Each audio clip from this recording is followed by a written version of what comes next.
Pleased to be joined now by the Lady Mir, Bella Mir, the Iowa Hawkeye commit, the undefeated mixed martial artist, kind enough to join me here on Extra Rounds. It was only one outing in the MMA cage, Bella, in 2022, but it was impressive enough to net you Female Fighter of the Year on UFC Fight Pass. So first off, congratulations. Thank you.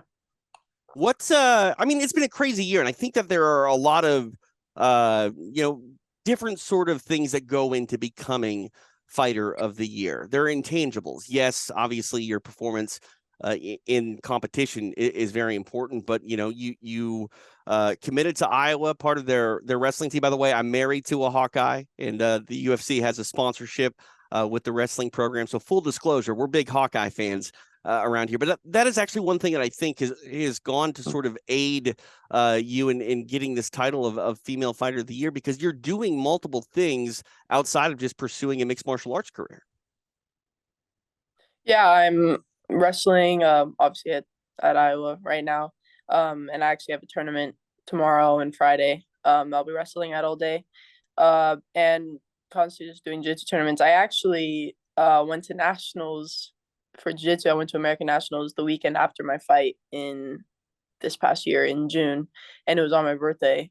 So I was able to win my first national title in jiu-jitsu right after my fight, which my fight was pretty fast, so I didn't think I needed rest to keep me away from the tournament. Yeah, I mean, I had the pleasure of calling your first two fights down in Mexico, and I think it might just be a mere trait. You're kind of like a shark. If you're not moving, you're dying. And activity is key. And that's one thing that I'm sort of curious now that you're focused on wrestling at the collegiate level. Like, does mixed martial arts have to take an entire back seat until that is done? No, no. I'm gonna be fighting in the summers. So I'll be fighting and doing jiu-jitsu in the summer, while wrestling season isn't going on. I actually am supposed to be having a fight in June, this coming up June. So hopefully people will know more specifics to that. But yeah. What is it like to juggle all of that? I mean, is this normal for you? Yeah, I mean, I've been doing this since my sophomore and junior year. Whenever I had my first fight, Right. junior. Uh, so I mean, I've been doing these three multiple sports for a little bit, so I'm kind of used to it by now. Yeah. I remember talking to you down in Mexico for your first pro fight, and it seemed like while you're pursuing mixed martial arts, and a lot of people have, eyes on you because of your father and his history, it seemed like you were almost a little bit more passionate about wrestling. Is that fair to say? Yeah, I am more passionate with wrestling than I am with fighting or jiu-jitsu. I love grappling in general. Jiu-jitsu this year I feel like got really close to wrestling. Um, I just love grappling as an art. I'm not really a big fan of striking. Not yet, I guess. My dad Right. says usually at the older you get, you like it more. Um, but yeah, I love wrestling. It's an acquired taste, I think, striking, you know. Yeah, yeah. What is the goal with wrestling? I mean, obviously you want to, win championships at the college level, but do you feel like the Olympics are attainable? I feel like everyone should have a goal for themselves. I feel like everyone should have the highest standard for themselves. Yeah, I do want to have a NCAA title under my belt. I want to make a world team. I want to go to worlds. Um, those are all goals of mine to pursue in wrestling. Hopefully, in the next 4 years. And simultaneously, I assume, picking up one win at a time in the summertime in MMA. Yeah, yeah, that was the plan. Wrestle basically almost a full year, and then the summers I'll be able to keep my record going. Let's talk about the one fight you had in 2022. It's a submission, just a couple minutes into round number one. You get the armbar. Did it feel as comfortable as it looked? Because it seemed like you were incredibly confident and sort of just asserted your dominance with ease. My dad and coaches help a lot with that, especially my mom too. They help me so much with my confidence and my mentality going into fights and tournaments or whatever I'm going into.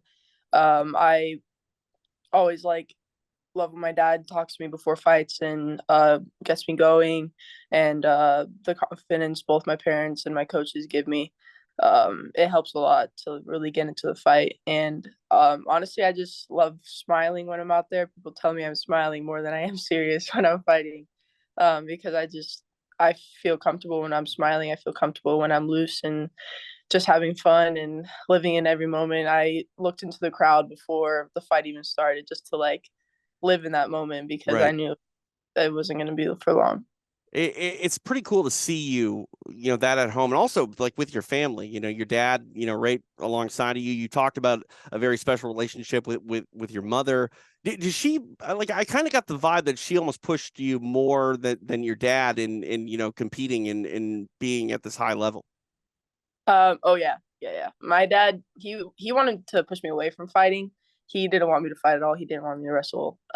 Nothing. I actually had scholarships for softball, like UCLA, University of Washington, Hawaii, like all these big Division I schools. And I was gonna go play softball in college, and I was the number one recruit in Nevada for the '03 class, and it wasn't enough for me. It wasn't enough. I wanted to fight, and my mom always pushed. I always had her in the back of my ear telling me, if you want to be a professional athlete, you have to go this route. Right. Softball too hard. Not really professional athletes in softball. I mean there are, but Right. it's just smaller. Um, Yeah. and my mom was always in the back of my ear telling me, you want to be something great, fighting and combat sports, that this is your route. And I listened to her, and here I am. I mean, it also helps when your father is a world champion and one of the greatest heavyweights to ever do it, right? Um, Yeah. it's crazy to think of though that you chose Iowa City over Hawaii. I mean, have you faced a Midwest winter yet? I feel like I'm in it right now. Right, you got to be. Yeah, I have to wear hoodies and beanies inside. It's right. so cool. It's actually snowing right now. It's covered, just all white across the city right now. It's I crazy. mean, as long as you're comfortable with it, you could be in Hawaii right now. Or Vegas. I could be back home in Vegas, Right, of and course. they have 60-degree weather. I went back home for a little bit for Christmas, and I literally I would just sit outside, just feel the heat, and here it's negatives. So Yeah, I think they pretty call cold. that thawing out, Bella. You were thawing Yeah, out. I was fine. Final question here is you are the 2022 women's fighter of the year on UFC Fight Pass. We've had women in mixed martial arts at a high level now for quite a long time. I think coming up on a decade. With that in mind, do you still feel like there are doors to be, still broken down in the women's side of things? Do you feel like you're the someone that can also be a trailblazer in the women's side of MMA? Um, ooh, that's a hard question.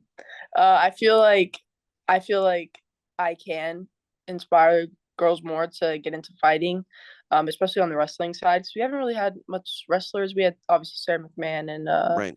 I forgot the other girl's name. Um, whatever her name is. We've had a couple girls from wrestling come over, but it's not really impacted a lot seeing an actual wrestler come over into fighting. And people, it's weird with me. People don't really consider me a wrestler, or if I go into a fight gym, they're consider me a wrestler. But if I and on the wrestling mats, oh, you're a fighter. So it's I'm always in this limbo of oh, we don't know what you are. But I I think feel when you double leg someone and slam them on their head, I think you're wrestling. I feel like I am too, but no, sometimes people don't consider me one. But I definitely do think I could bring into the wrestling world into MMA for girls, because you see a lot of jiu-jitsu girls and these kickboxers. So I feel like I can be a trailblazer with the wrestling world, and hopefully I can be inspiring to future girls to get into MMA. Well, we're excited to see the evolution continue, and you wrestle at one of the greatest colleges of all time for wrestling. So, yeah, Bellamere, you are very much a wrestler, and you're also the 2022 UFC Fight Pass Women's Fighter of the Year. So, congrats! Happy New Year, and we can't wait to see what's next for you. Thank you. Happy New Year.